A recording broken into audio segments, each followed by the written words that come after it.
Today on Inside Utah Politics, regulating cell phones in the classroom, how a new draft bill wants to change the way school approach the hot topic. Plus, the redistricting battle is back on the ballot. How campaigning around the constitutional amendment is kicking off with 2 months to the election. And downtown is getting taller. How Salt Lake City is clearing the way for new skyscrapers. Time now for Inside Utah Politics. Thanks for joining us. I'm Jordan Tracy. Let's go inside Utah politics. 2 Utah lawmakers are planning to introduce a bill to ban cell phones and smartwatches at school.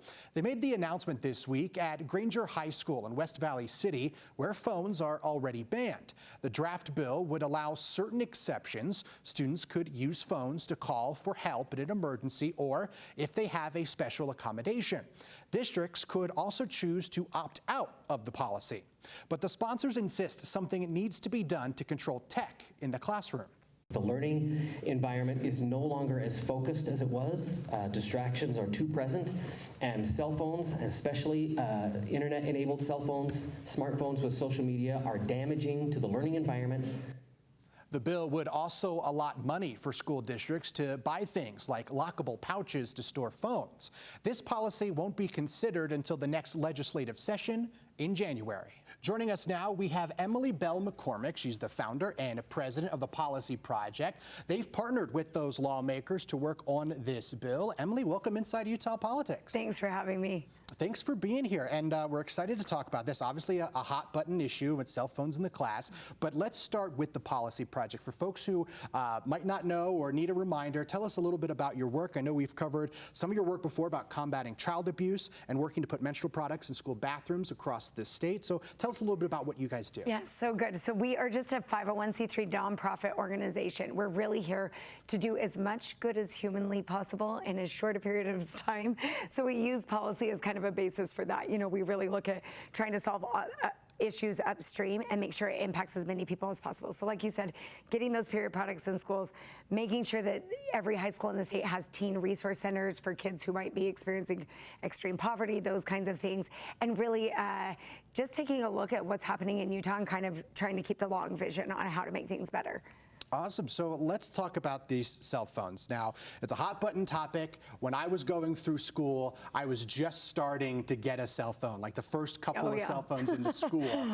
It was a little tiny one. Had a picture of my fish on it. That was about the extent of what I did with it. But let's explain a little bit what got you guys involved. What was the big issue you saw to get this under control? So I think it goes back to this idea of we're looking at those, looking at issues that are happening in society and then trying to back up and say, what's happening on the front end of this, and is there any way that we can kind of like circumvent it? So what we're seeing is that there are massive attention issues, right? With if for anybody who has a teenager at home or a niece or nephew or someone, you know, you're seeing that their ability to pay attention, even in like a one-on-one setting, which is a place that we all are at some point in time, it has gone way, way, way down.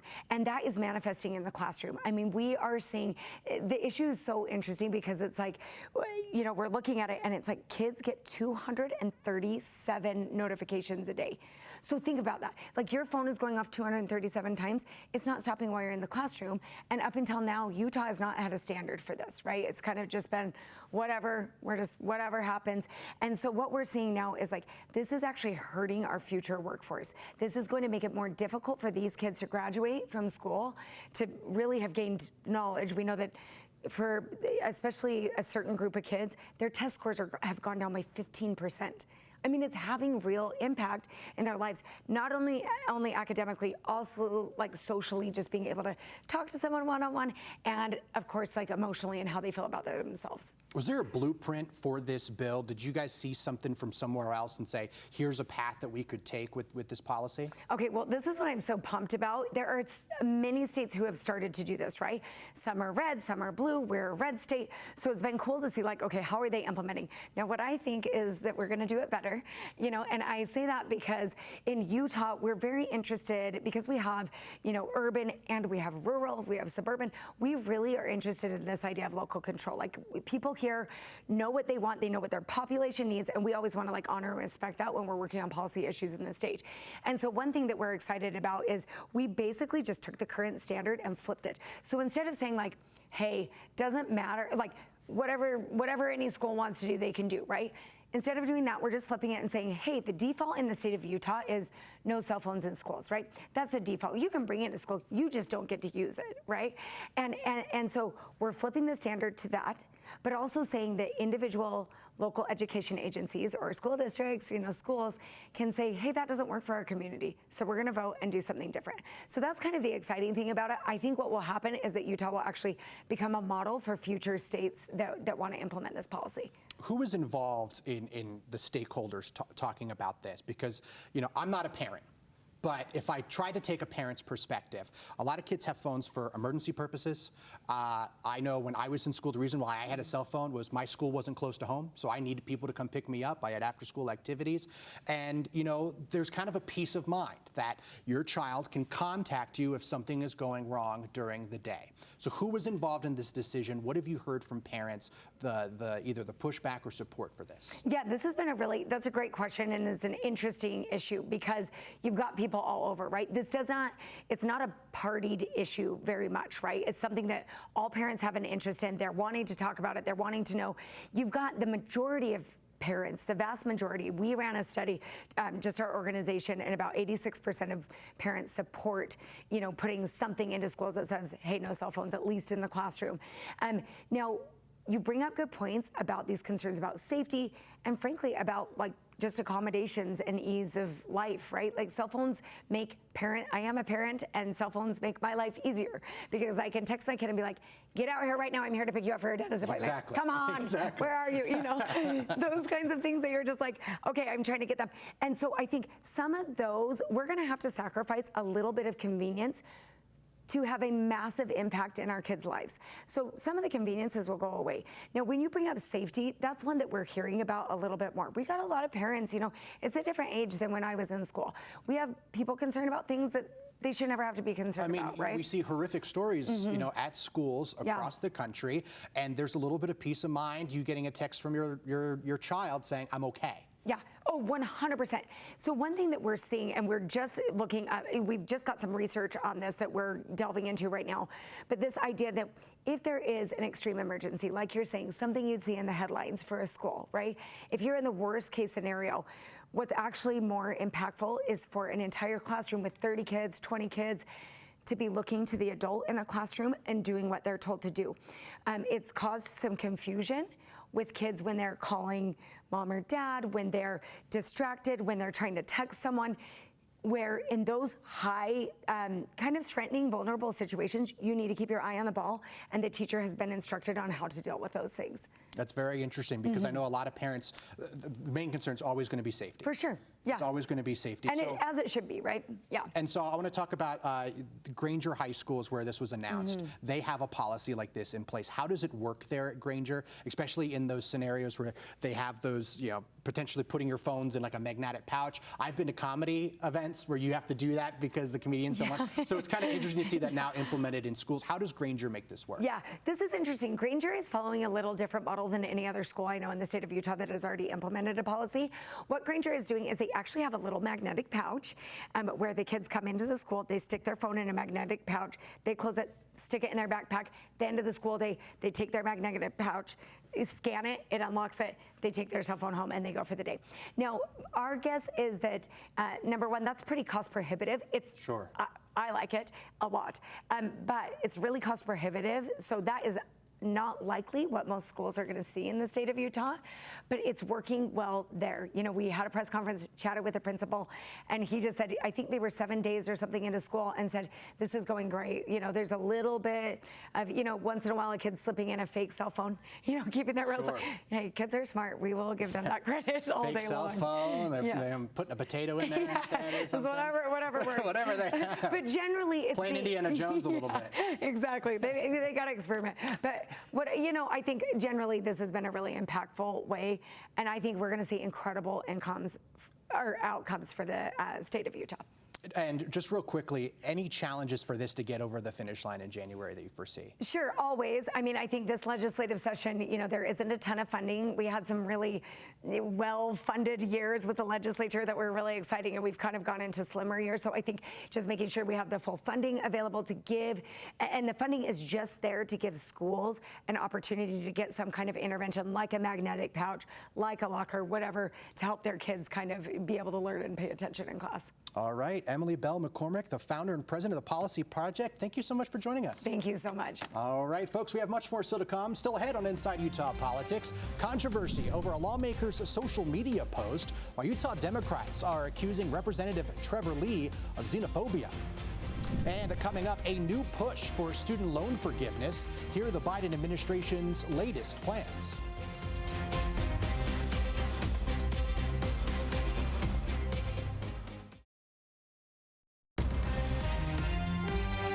Welcome back. The Salt Lake City Council is clearing the way to build more skyscrapers downtown.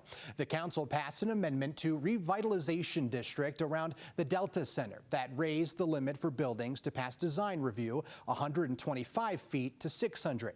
That's 150 feet taller than the tallest building in the state, the Astra Tower. Changes are centered around the Jazz and the new Utah Hockey Club.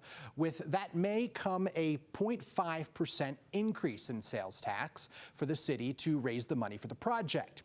The council has until December 31st to pass the sales tax increase. Utah's Democratic Party is condemning social media posts from Republican State Representative Trevor Lee. They posted on the social media site X saying MAGA extremists like @Vote Trevor Lee support religious freedom unless you worship a religion that you don't like. The founders of our country were clear: you have the freedom to worship any or no religion. Attacking people for exercising that right is just un-American. We called the Democratic Party to confirm the subject of that statement. They said it was this post from Lee earlier this week that seems to show a group of Muslim Americans walking down the sidewalk in Taylorsville with flags. We reached out to Lee for comment on the Democrats' post. He calls the party's statement a ridiculous allegation, telling ABC4 that he was just curious about what was happening in the video. Representative Lee told our producer he would be happy to take the video down if anyone was receiving hate. Governor Spencer Cox visited the nation's capital to honor the late Sergeant Taylor Hoover.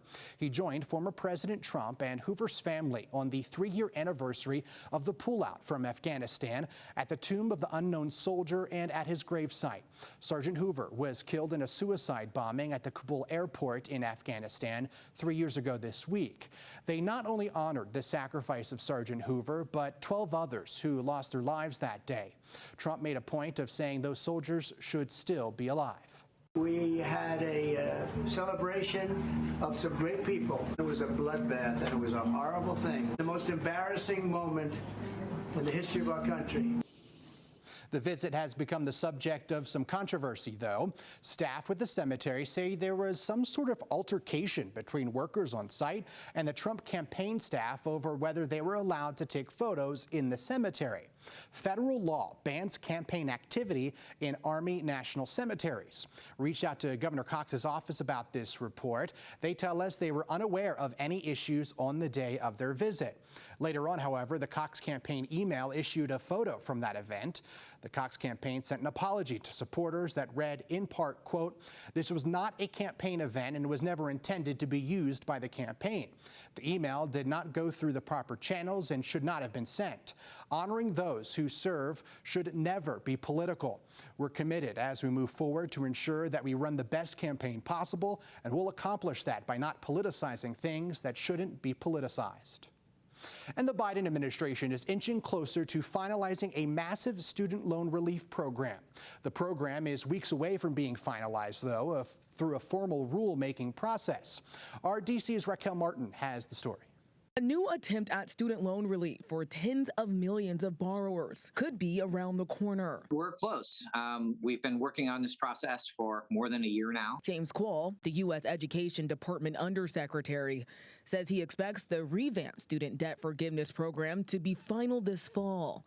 The Supreme Court struck down the original attempt rolled out in 2022. Our goal is to finish in October and to start bringing relief to as many students as possible, as quickly as possible. The Education Department has not spelled out the dollar amount individuals will be eligible to receive, but promises full or partial debt relief to borrowers who now owe more than what they took out thanks to runaway interest, or borrowers making payments for more than 2 decades. We're working hard to reach as many people as possible. According to the agency, no one will need to apply to the program. Those eligible will be automatically enrolled, but anyone uninterested has until the end of the month to opt out. This is definitely a move to make sure that anyone who wanted to opt out could opt out and stop them from having standing to challenge the loan forgiveness. Adam Kissel with the Conservative Heritage Foundation says he doubts the legal strategy will work.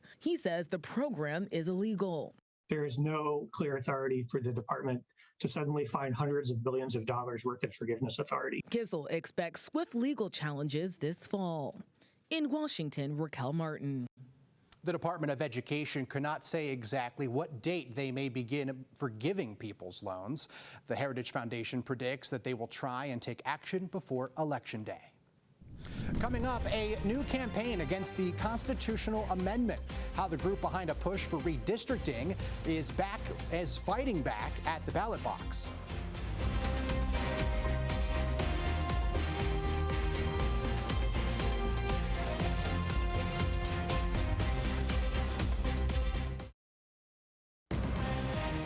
Watching Inside Utah Politics.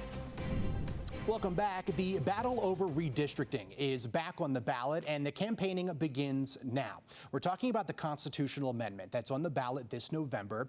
It would essentially allow lawmakers more leeway to repeal or modify laws passed by citizen initiatives. Now, Better Boundaries has announced their efforts to get Utahns to vote against the amendment. First of all, let's get this amendment voted down. But also, we need to hold legislators accountable in any phase, at any time, when they pursue their own interests over those of the people. Better Boundaries was, of course, one of the groups supporting an independent redistricting committee to draw Utah's maps back in 2018. The Utah Supreme Court ruled a lawsuit over the legislature's handling of that ballot initiative could go forward earlier this year, but this amendment could stop that case in its tracks. Joining us to discuss this hot button topic, we have Katie Wright. She is the executive director of Better Boundaries. Katie, welcome to Inside Utah Politics. Thank you for having me. So let's jump right into this. You kicked off this campaign on Monday. What are some of the responses that you've gotten from voters and elected officials on this? Well, the response has been overwhelming. Ever since we knew a special session was happening, thousands of Utahns have reached out to us, have reached out to the legislators to say, this is an overreach, this is a power grab, and I don't like it. And so we have just been really pleased but not surprised by how activated Utahns are. They like their Constitution and their constitutional rights, and they're ready to stand up for them. So that's kind of the interesting perspective, because when they had the special session, the lawmakers who were for this amendment talked about how this, puts it in the hands of the voters, that it couldn't be a power grab because it goes to the voters. Your response to that the voters get to decide whether they even like this or not? For 7 years, we've been trying to realize Utahns' goal of fair districts. We've passed a ballot proposition. We had an independent commission. Those maps are thrown out by the legislature. We have litigation. There's now a unanimous Utah Supreme Court decision saying that Utahns have a right to reform their government. And now we have the supermajority legislature trying to override that. We've been working at this for 7 years. We want our voices to be heard that entire time. Now, this is a different beast from Proposition 4, which created that independent redistricting committee, because that time you were trying to get people to vote yes. Now you're trying to get them to come out and vote no. Does that change your tactics at all in a campaign to get voters come out to not support something? Sure, but I think that the important message now that Utahns will understand is that this is a power grab by politicians trying to take a right that's in our Constitution right now and give it to them. And I think Utahns are going to say, no way. This is our ability through the ballot initiative, through referendum, at all levels of the government to check the power of politicians. And so I think once Utahns hear that message, and so far the ones that have been tuning in, they're activated to vote no. Now, this amendment, it wouldn't exactly take away the ability to have a citizens initiative on the ballot and voted for.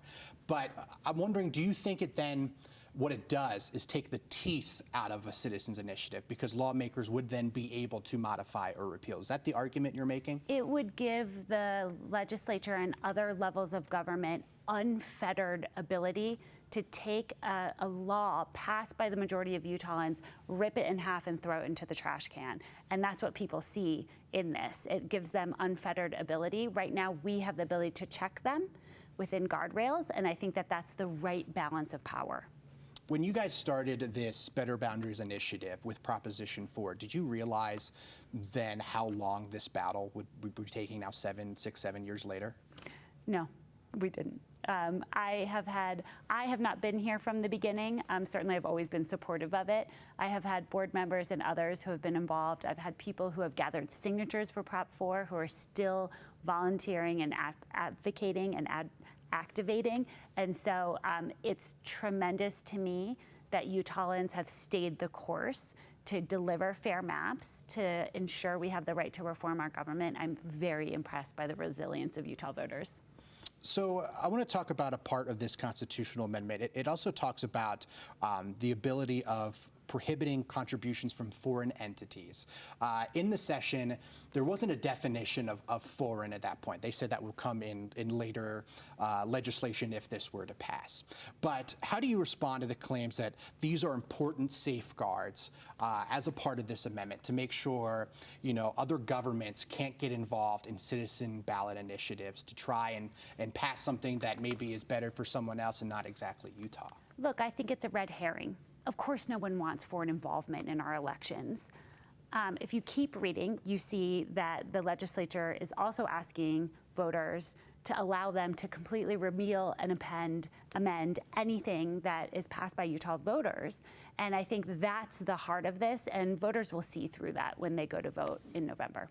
Is something like those safeguards, would it be something you would have supported if it would have been separate from this amendment? If there was some type of legislation that put those safeguards in for citizen ballot initiatives, would that be something you would support outside of this current amendment? We would welcome a thoughtful, deliberative process on these issues. We had less than 12 minutes of public input on this constitutional amendment. Had we had more time, perhaps there would have been a discussion about that, but the legislature rammed this through in a very, very quick process under the headline of emergency, and so none of those fruitful discussions were had.